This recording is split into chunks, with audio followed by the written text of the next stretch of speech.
morning. How we doing? You guys sounded fantastic this morning singing. I tell you what, it's so awesome to be here. Really excited. If you're a first-time guest, I want to say welcome. We are in a series called It's Complicated. Relationships are tricky, but they're worth it. How many of you are in some kind of relationship? Okay, good. This is for everybody then, right? Okay, just making sure we're all on the same page. We've talked about dating, we've talked about marriage, and today, I'm guessing you would know we're talking about parenting. And parenting comes with a lot of landmines to try and manage, right? As a matter of fact, I like the way Ray Romano says it. He says, being a parent is like living in a frat house. Nobody sleeps, everything's broken, and there's a lot of throwing up. And the families that were up here totally understand that, right? Just incredible, the family dynamic and the way that it kind of works itself out and the things that you deal with. And it's comical. I was talking to a couple of families earlier today, and it's like, oh man, hang on to this because it's going to go what? It's going to go so fast, but then you're in the middle of it and you're like, it can't come fast enough, right? That's just the way it is. Well, family, I don't know if you've thought about this or not, but family was actually God's idea. Think about it. In the very beginning, when God created the earth, what did he do? He created family. He started with Adam and Eve. Then God decided to do a reboot, to do a restart. What did he do? He used a family, Noah and his wife and their kids. And then when God brought salvation to the world, how did he do it? Through a family, Mary and Joseph. See, God's idea for family was from the very beginning, and this was his plan A.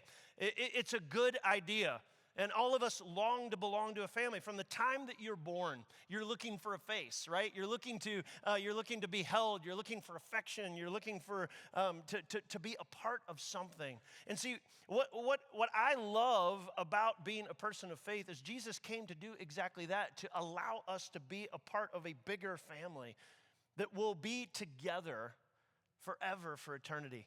As a matter of fact, John writes about this in a couple of different books. In John chapter 1, verse 12, he says, but to all who believe in him and accepted him, he gave the right to become what?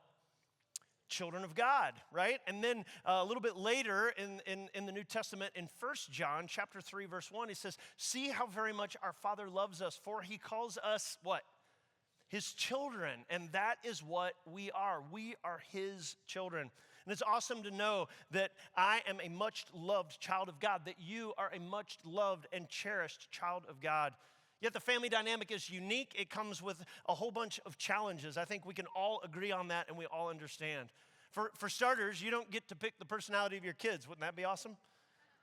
Like log on to pickoutyourchild.com, and then you pick all the personalities that they want, and then 3 days later they arrive on your doorstep. It does not work that way, okay? God gives them to you, and you're like, how in the world did this little demon thing end up in my home? They're nothing like us, right? Well, the reality is they're unique. I have a 17-year-old, a 15-year-old, and a 13-year-old. And if you're around them very long at all, you know for a fact they're a Kelly, okay? It's just the way it is. And I've blessed them with that. I tell them that all the time, how lucky they are that they look like me. And they all say they look like their mother. And that's true, they do. And I'm happy for that, truly. But, when you look at them, you know the personality traits, they kind of belong to us. But yet what's intriguing to me is, and maybe you felt this way, you have these children, and you have a personality, and your spouse has a personality, and then these kids, they're not your personality at all, right? And they're totally different. And you think, how in the world can they grow up under the same roof, with the same parents, with the same rules, have a lot of the similar experiences, but they're very different, right? I'm very neat and orderly. I like things tidy. I don't know why. It's just the way I am. I think I've got an issue and a problem I probably need counseling over, but that's a whole nother story and a whole nother sermon. But I have a child who's not that at all. And it's like God's gift to me, right? To loosen me up. And there are times, man, where I'm just like, I'm never going to win this battle. How long are they here? How many more years? You know? And I think, again, we all agree there's not a one-size-fits-all. Every family is different. Every dynamic is different. Every personality is different in your home. And the truth is, okay, we don't really have a lot of say. You don't get to pick your kids. Interestingly enough, your kids don't get to pick you. And there's some tension there, right? There's some personality traits that they kind of lock horns with me and lock horns with my wife, because the truth is we are all very different. but yet God still designed us to be a unit, okay? To be a family, to function together. Now, what's interesting is when you look at the stats, a lot of times parents struggle with feeling like they're doing a good job. As a matter of fact, Barna Research gives some data. 56% of parents say they lack confidence in their parenting. 71% of parents struggle to find time to enjoy activities with their kids. 80% want more information on how to improve their relationship with their kids. 62% of parents interviewed define successful parenting as having done the best that they could do regardless of the outcome. There's a lot of data out there saying, hey, a lot of parents feel like, man, I'm just falling short. I just don't have the tools. I'm just not sure I'm being successful. Now, we got to be careful because a lot of times we look to Hollywood and we look to other people and other things to go, okay, I'm being successful or not. But here's what Hollywood says about parents. Michelle Pfeiffer said this. She says, my husband and I just do the best that we can. We hold our breath and hope that we've set enough money aside for our kids' therapy. Not exactly a great parenting strategy, okay? It's really not. Or my favorite, if you like Jim Gaffigan, sometimes I feel unqualified to be a parent. I call those times being awake. Amen to that, right? See, I think we can all relate to that. I really think we can. And the Bible tells us, okay, this is something incredibly important. The Bible tells us in Psalm 127, verse 3, children are a gift from the Lord. They are a reward from him. They're a gift. Okay, and I know sometimes they don't feel like a gift, but they are a gift. And we've got this unique challenge. If you're a parent, if you're a grandparent, and hear me, if you've checked out already and you're like, okay, I'm not a parent, I don't have kids, you might be an aunt, you might be an uncle, you might be a school teacher, you might have interactions. Trust me, what we're going to talk about today, you have influence in the life of kids. And I want to talk into that this morning.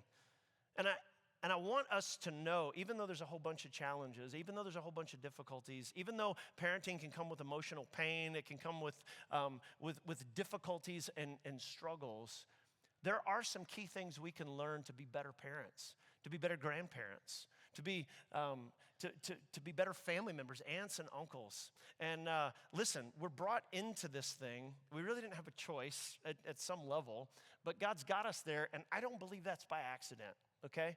I really don't. Now we're going to look at a passage of scripture today that should give us a lot of hope. Okay, we're going to go to the Old Testament and we're going to look at 1 Kings chapter 2.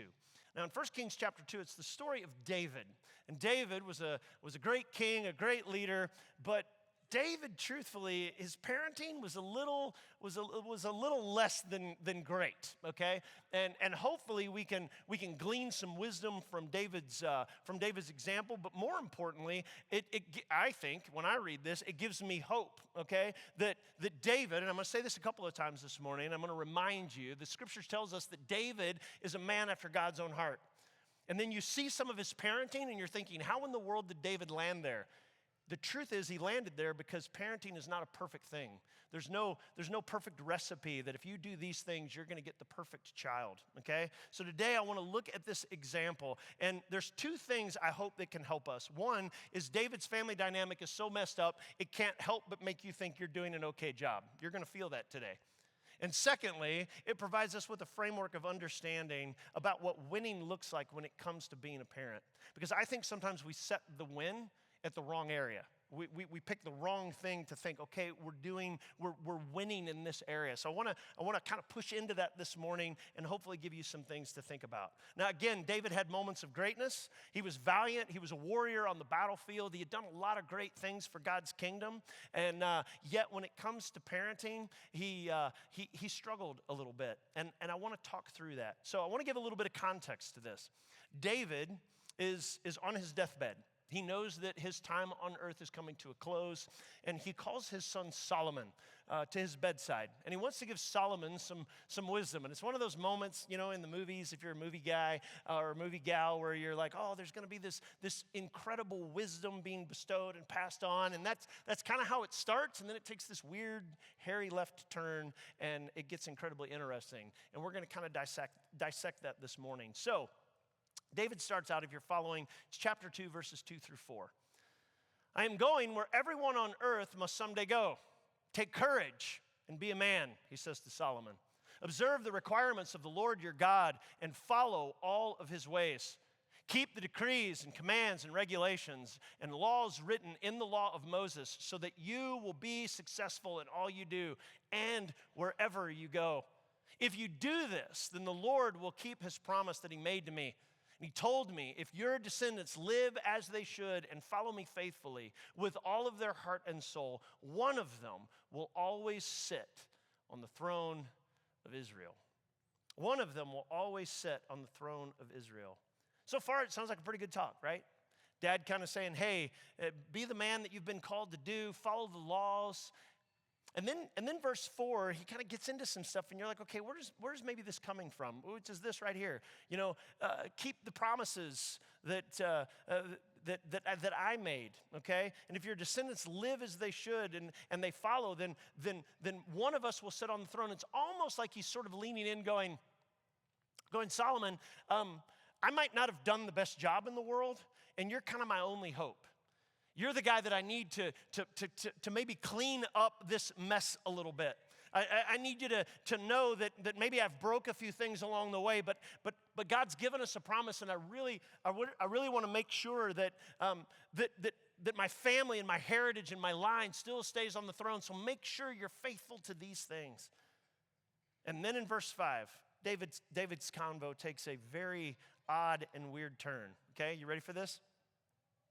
And there is something else. Okay, it's like, hey, oh, and by the way, all this good stuff, now pay attention. You know what Joab, son of Zeruiah, did to me when he murdered my two army commanders, Abner, son of Ner, and Amasa, son of Jether. He pretended that it was an act of war, but it was done in a time of peace, staining his belt and sandals with innocent blood. Do with him what you think is best. But Solomon, don't let him grow old and go to his grave in peace. You're like, what? Did he just do what I think he said? Yes. He says this guy Abner, what's he going to do? He's going to take a dirt nap, right? And you're going to take care of it. And what I love here, and what we got to be careful, I said not Abner, Joab. Joab take a dirt nap, and he's like, hey, all these things are good, follow God's laws, do these things, and then, oh, by the way, kill this guy, knock this guy off. And see, if you read verses 7 through 9, David gets a little pushier. He gets a little angrier. He gets a little more controlling. And he begins to tell Solomon to do some things that he shouldn't do that are on the verge of very much unbiblical. So he starts out, okay, we want to honor God, we want to do the right thing, but hey, by the way, you need to handle these things over here. And see, what I love about the next couple of verses is it gives us hope in the midst of David's, what I would call bad parenting. He says in verses 10 through 12, then David died and was buried with his ancestors in the city of David. David had reigned over Israel for 40 years, 7 of them in Hebron and 33 in Jerusalem. Solomon became the king and sat on the throne of David, his father, and his kingdom was what? Firmly established. So I believe this passage right here is showing the grace of God in the midst of our mix-ups and our mess-ups. See, the reality is God's grace is bigger than our parenting skills. And we have to know that, and we have to own that we're not always going to get it right. Now, it's not a license to do dumb, but it's also understanding that we're not perfect. We're never going to be perfect this side of heaven, and we're going to make some mess-ups. And I think when it comes to our responsibility of parents, we fall oftentimes in one of two areas. We either fall in the world of overbearing. Okay, this is a spectrum, or we fall in the realm of uninvolved. And we tend to teeter to one side of that or the other, either overbearing or uninvolved. I want to start with overbearing this morning, okay? Now, I know at first glance you're all going to be like, nah, I'm not overbearing. But the truth is, we are at some level. And then there's going to be times where we're uninvolved, and that's why I want to talk about this. And we definitely see this in David's life. He's a bit overbearing. He's trying to control things. He's trying to get his family back in order. He's sort of putting a lot of pressure on Solomon to kind of follow through. And as parents, it's very natural, right? We want to provide for our kids. We want to give them better than what we had. We want to make sure that they're protected. We want to make sure that they have experiences that maybe we didn't experience, and we want them to live this full life. Yet what often happens in the effort to protect them, and the effort to give to them, and the effort for them to experience things, we become kind of overbearing. We kind of overstep our authority. Maybe this can happen in simple ways, like your kid doesn't get enough playing time, so you want to give the coach a piece of your mind. Or maybe he's not doing what he should do on the ball field, so you yell and scream at the umpire. Or maybe the kid didn't get the grade that you thought they deserved on the project, so you're going to call for a teacher's conference and you're going to let the teacher have it. Or maybe they just don't live up to your expectations. And you're constantly putting pressure because you want them to be what you either were or what you weren't. See, it creates a weight. It creates a weight on a kid that a kid was never really intended to carry.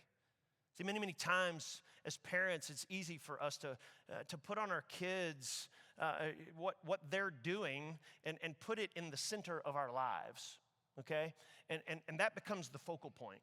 We got to make sure that they get the right job and they get the good grades and they have these experiences, because if they do all this stuff, then they're going to turn out all right.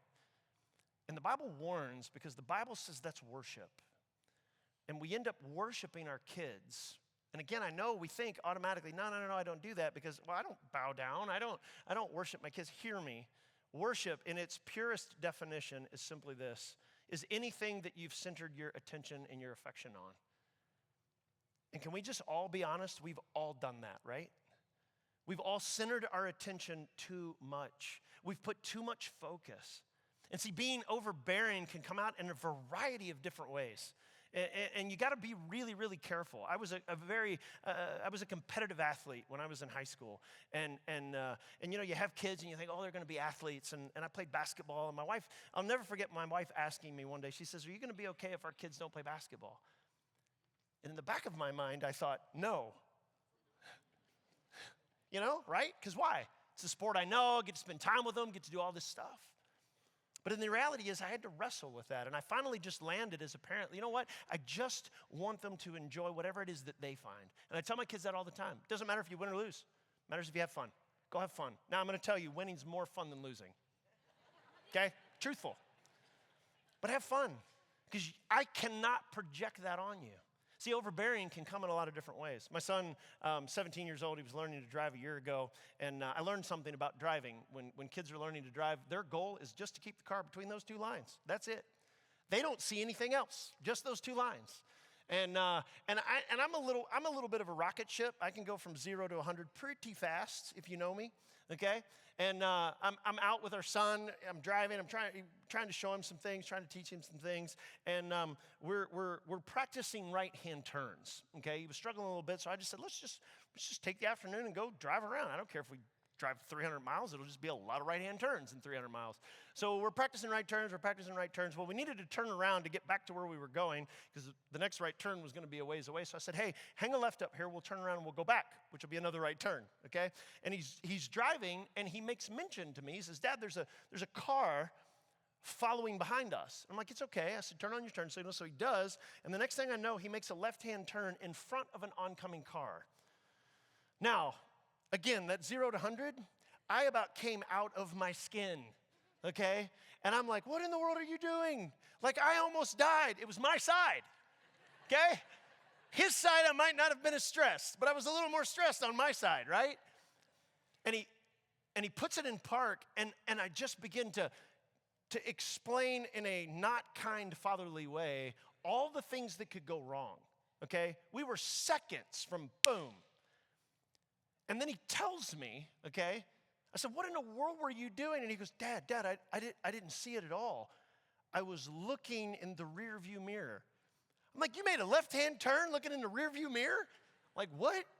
And again, it's that moment of not knowing, okay? And at some point in the conversation, he got that glassy-eyed look, you know, how kids give you. And it frustrated me. So fast forward, I'm home that night. I'm having a conversation with my wife. And you know how God sort of pairs you with the right person? Completely different personality.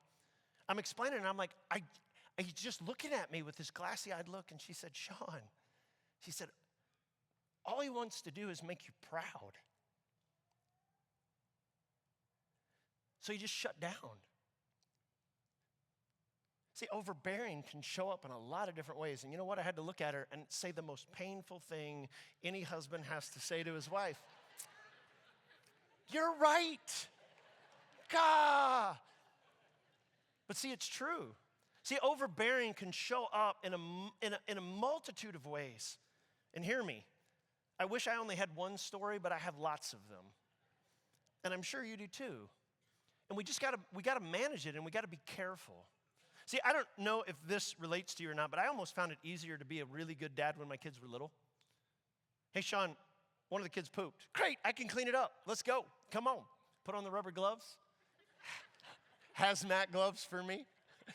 Put on the gloves, change the diaper. I was kidding, I didn't wear gloves.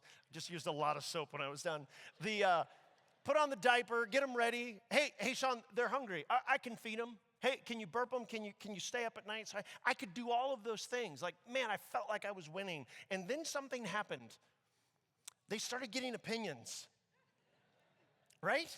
They started having opinions on things, and they wanted to speak into things. And now all of a sudden it went from me just doing things to me navigating this minefield of, oh, you have thoughts about this, and you don't agree with me, and you don't see things eye to eye like I do. And they have emotions and feelings. Oh, the emotions, right? See, here's the reality of parenting. I can either hold on too long, or I can let go too early. And there's the balancing act. And we all have to navigate that, and it's not easy. At what point do we let go a little bit? At what point do we let them spread their wings? At what point do we rein them back in? Sometimes I just feel like Mark Twain nailed it, okay? Where he said, when your kids turn 13, put them in a barrel and feed them through a hole. When they turn 16, just plug the hole. Yes! That's my life. It's my new life verse. Mark Twain, 3:1. The reality is, though, maybe, I don't know if you've ever felt this or not, but there are times, man, I want to put them in a barrel, not to do this, but to protect them. How many of you just looked at the news and went, oh my gosh, my kids are going to live in this, right? You have this, oh my gosh, I want to protect and I want to pull them back, and I want to keep them from the world. But see, that's not what Jesus asked.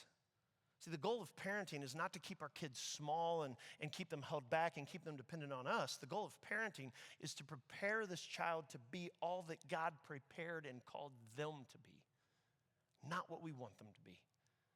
And see, that changes the game when it comes to parenting. See, when we're overbearing and when we try to live vicariously through our kids, or we unintentionally put pressure on them, what ends up really happening is we actually stifle them and we hinder them. And we don't give them the experiences that they need when they are with us, that we can kind of help navigate with them through it. And then what happens is one day they do leave and they're not prepared for what the world smacks them in the face with. So I don't think any of us would want this for our kids, but sometimes we have blind spots. So here's a few wisdom principles. These were just passed along to me over the years from some of my mentors. I think they're really good. I've written them down in a journal. One is establish boundaries and then let them run. Like, give your kids a playground and then let them smack their face on the asphalt occasionally. It really is good. Because if you don't, and I don't mean that literally, I mean that figuratively. Like, some of you laugh like, what kind of mean dad are you? But we have to let them experience some things. It's what my mentor used to call a controlled environment, okay? You can let them spread their wings a little bit, but they're not going to get their wings clipped, okay? Next. Be firm, but show them what grace looks like. You know, sometimes in our discipline, we just need to show grace. We need to show them what grace and forgiveness looks like.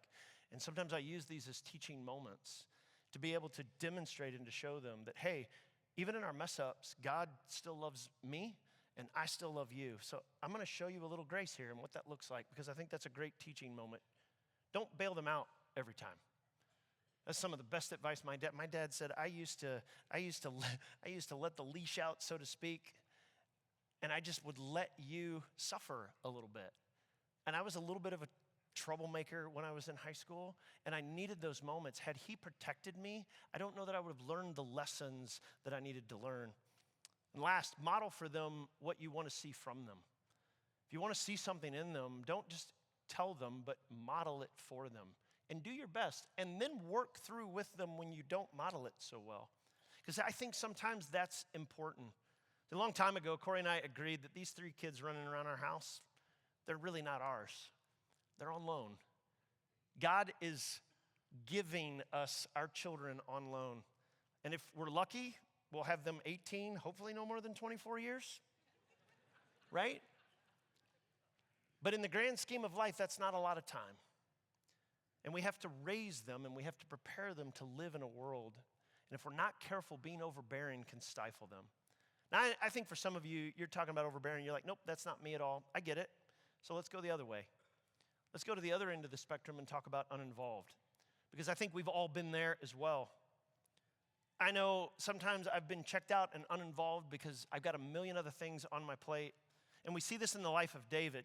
His inclination at the end of his life to be a little bit overbearing. But what's interesting, if you've studied the life of David much, in his early life with his family, he was very much kind of checked out. And I'm not 100% for sure why, but I'm going to give you a very messed up family issue in his life in 2 Samuel chapter 13.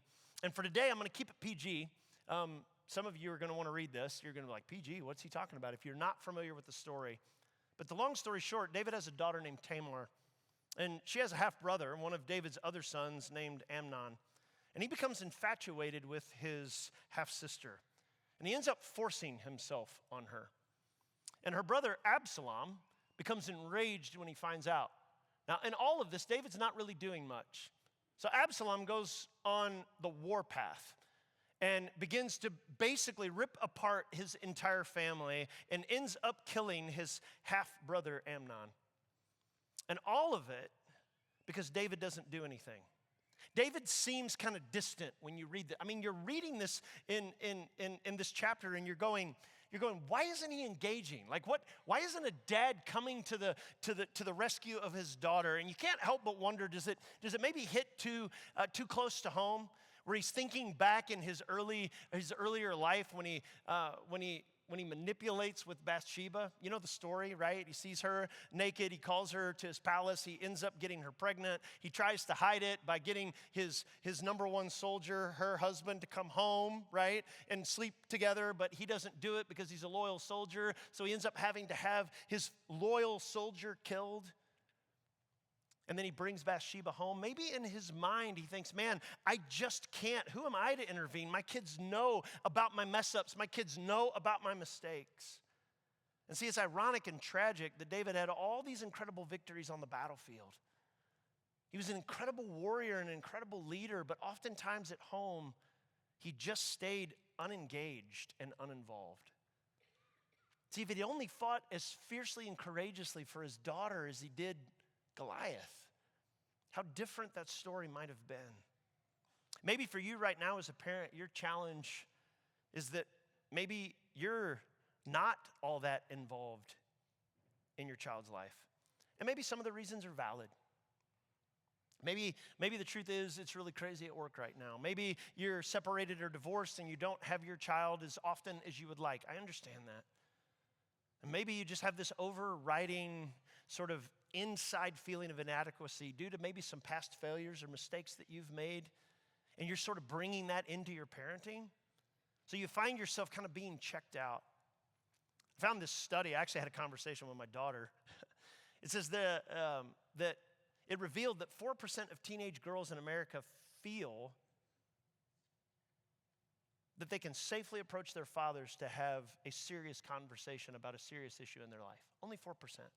So I asked her the other day, I was like, would you be scared? I kind of set her up. She was like, Dad, let's be real. There's going to be some things I'm probably never going to talk to you about. So she started telling me a few things, and she was telling me about an issue, and I was like, I could have their legs broke. She goes, that's why I don't have these conversations with you, and we kind of laughed. And then she comes back and we're talking, and she said, yeah, I think if there was something incredibly serious, I could come back to you. But there are times I think, man, I don't know. Have I created an environment where she feels comfortable? Think about this, dads. Your daughters need you. They need to know that it's safe and that you're going to be there and you're going to listen to them. Here's the alarming stats that came out of this research is when girls especially, but boys and girls, ages 18 and under, need serious answers to serious problems. You know the first two places they turn? Friends and social media. It's like Dumb and Dumber, right? And I don't mean that to be rude, but kids' frontal lobes aren't fully developed. They don't have life experience. And we wonder why kids are struggling with anxiety and identity issues and all of these things. I think it's stemming from this. They're going to the wrong source. But if we're not careful, what ends up happening is we're not giving them what they need. You realize how kids spell love, right? T-I-M-E. That's how a child spells love. Yes, they know you love them, but we show that we love them by how much time we spend with them. And see, your child, if they're not approaching you, okay, it's because there's something going on in your relationship, and the truth is they want that relationship with you. They want to be able to talk. Now, hear me, parents, you're not going to be cool. I know that's hard to understand. But we can create an environment where, okay, we might not be cool, but we can be the one that speaks life into them and sort of make sense of some of their realities. I'm going to pass on a little bit more information when your kid does want to talk to you, because these are the things that we oftentimes miss. When your child wants to talk, there are a few things to keep in mind. First, don't be judgmental. We immediately begin a lot of times to judge and sort of orchestrate things, and we think we've got it all figured out. It's better just to listen. Second, don't be all-knowing. If you're a fixer, a lot of times it's very easy to kind of put together A plus B plus B, plus C, that's me. I want to fix things, and I want to put together a strategic plan of what they need to do in order to get that done. And the truth is that's not what they need. They just need you to listen. Don't script out your answer while he or she is talking. How many of you have ever done that? You don't listen to hear, you're just listening to respond, right? It's very important with your teenagers and your kids to just slow down and to listen to what it is that they're saying. And last, as you well know, really, really, really listen. Listen to them about their dreams. Listen to them talk about their friends at school. Listen to their frustrations. If it's a frustration with a teacher or a professor, try to guide them through it. Try not to fix it for them. Listen to them about their crush. Don't make fun. Don't joke. Just listen. Listen to them talk about their new job, things that they're struggling with. Listen to your preschool stumble through that 10-minute thing they're trying to unpack on you, and you know you got 35 other things you need to do, but you're there on your knees, locked in with them. Develop that habit when they're young. And don't forget to ask questions. I found as a dad sometimes, you ever get this? Hey, how was your day? Good. Nothing else? Nope. So what I found was, a friend of mine said, man, ask leading questions. Ask leading questions where they can't get away from you. So here's a couple that I've used over the years. If you could change one thing about your day, what in the world would it be? They can't go, yeah. They actually have to answer that, okay? What made you feel happy today? I ask that question a lot because I want to know what makes them tick. What makes them happy? Because if I know things that make them happy, then I might be able to help make them happy, right? This one I loved doing with my son when he was in late elementary and middle school. What was one really dumb thing you saw one of your buddies do that you thought, that's a really bad idea? And it was amazing to me, the stories he would tell me. And then we would talk through why that was a really dumb idea, right? See, it's not being an overbearing mom or dad, and it's not being an uninvolved mom and dad that we're looking for, right? We're trying to solve the puzzle. So this is where I want us to try and live our lives in the middle. And that's intentional and God-honoring. I'm going to say that again, intentional and God-honoring. Notice I did not say perfect. You are not a perfect parent. No one ever is. And hear me, if you look out and you see the world and the social media things that we live in, you're only seeing the highlight reel. You're not seeing reality. No parent is perfect. Nobody gets it right all of the time. There is no such thing. However, it's not enough for your child just to get into the right school. It's not enough for your child just to get the right grades, to get a good job and earn lots of money. That's not the most important thing. If your children don't learn spiritual values at home, if they don't learn to live with an eternal perspective, if they don't understand who Jesus is and what it means to be in love with him, then they've missed the most important part of our parenting. They will not be prepared to face the world. They won't. And the world will smack them and smack them hard. Use every opportunity you can to show them and to demonstrate with them. Show them where you're struggling. Show them how you're trying to lean into God.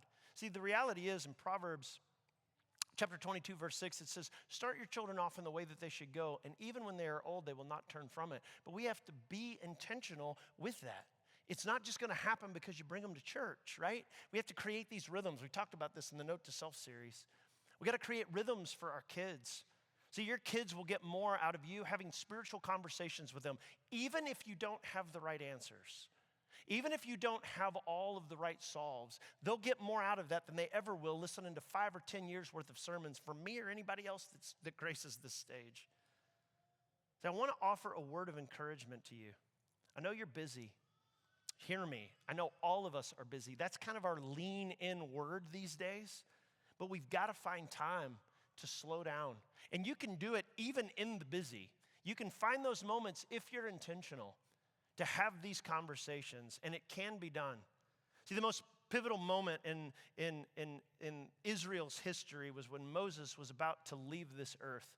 He was getting ready to die. He was going to go live for eternity with God, and he needed to give some kind of last bit of advice. Very similar to David, but yet very different. Moses has this conversation, and he's not having it with just his kids. He's having it with the nation of Israel. And he could have chose to talk about a lot of things. But what's interesting, and I preach about this every time I do a parenting message. As a matter of fact, Mark last night did our dedication celebration with the families. You saw the pictures from that. Mark talked about the same very thing. Moses addresses the nation of Israel, and he talks about the intentionality we have with the next generation. And he says these words, okay? In Deuteronomy chapter 6, verses 4 through 7. Hear, O Israel, the Lord our God, the Lord is one. Love the Lord your God with all of your heart and with all of your soul and with all of your strength.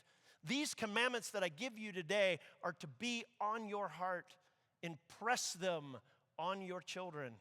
Talk about them when you sit at home and when you walk along the road and when you lie down and when you get up.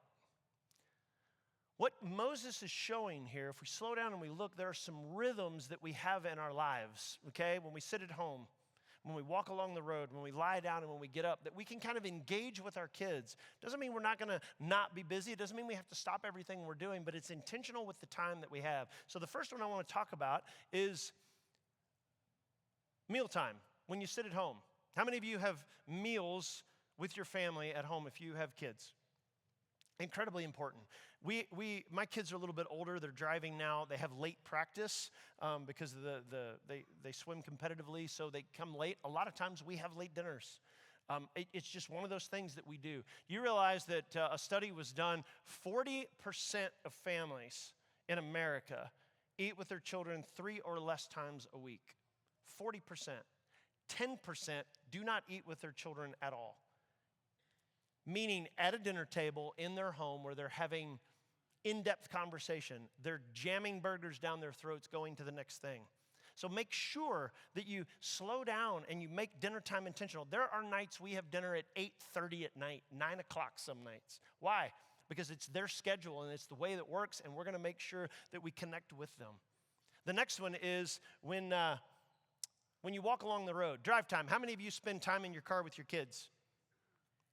Come on, it's not a bad thing, right? Nobody drives? Awesome, okay? You spend a lot of time, especially when they're younger, and you're driving them around to different activities. What are you doing? I have a couple of rules, and this is just something that I've learned. I think it's good. I have a no earbud rule. My kids hate it, but I love it. They're not allowed to be on a device, and they're not allowed to have earbuds in their ears. Why? Because it's my time. You're in my car, we're going to spend some time, and I ask those questions and a lot more. Just ridiculous questions. And it's funny sometimes, if you can just ask a leading question and then be patient and drive, they'll begin to talk to you. So use it. Ask specific questions. Help them make sense of life. Dig into those things because you have that time. And then if you don't finish, it's all right. Hey, man, we'll pick it up. We'll pick it up tomorrow, we'll pick it up tonight. The next one, he says, when you lie down, bedtime, especially young kids. This is incredibly important, but even older kids, if you spend time with them right before they go to bed. I love this. I've done Mark Pemberton, our campus pastor. He's got young kids in Austintown. And I've called him a couple of times at night. And I know now about what time, but there's a lot of times he'll text me, hey, man, can't answer. I'm reading to my kids. Yes, don't answer your phone. Read to your kids, right? I'll call you after. Make sure you use that time. Why? Because it's a time for you to connect with them. And then the last one, and this is the hardest one, when you get up, morning time. How many are crazy in the morning, right? You're jamming cereal in your mouth on the way out the door, right? You're trying to get everything done. Morning time is pivotal. Use it as an opportunity to encourage. Use it as an opportunity to encourage them and to give them hope and something to look for. If they're wrestling with things, give them an encouraging word about what they're wrestling with. Send them out on a good note. Constantly be looking for opportunities to tell your kids about the most important things in life. Pray with them. Don't be afraid of it. Ask what they're needing prayer for, and make it a time of prayer. It's a great time. We do this at the dinner table a lot.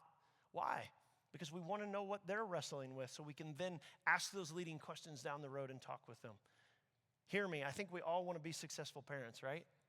Well, it's not about being overbearing. It's not about being uninvolved. What it's about is being intentional. Not perfect, just intentional and God-honoring. That's the goal. Father God in heaven, we love you and thank you for the life that you give us. And God, that you trust us. You trust us with your children. And God, help us to be good stewards of what you've entrusted us with.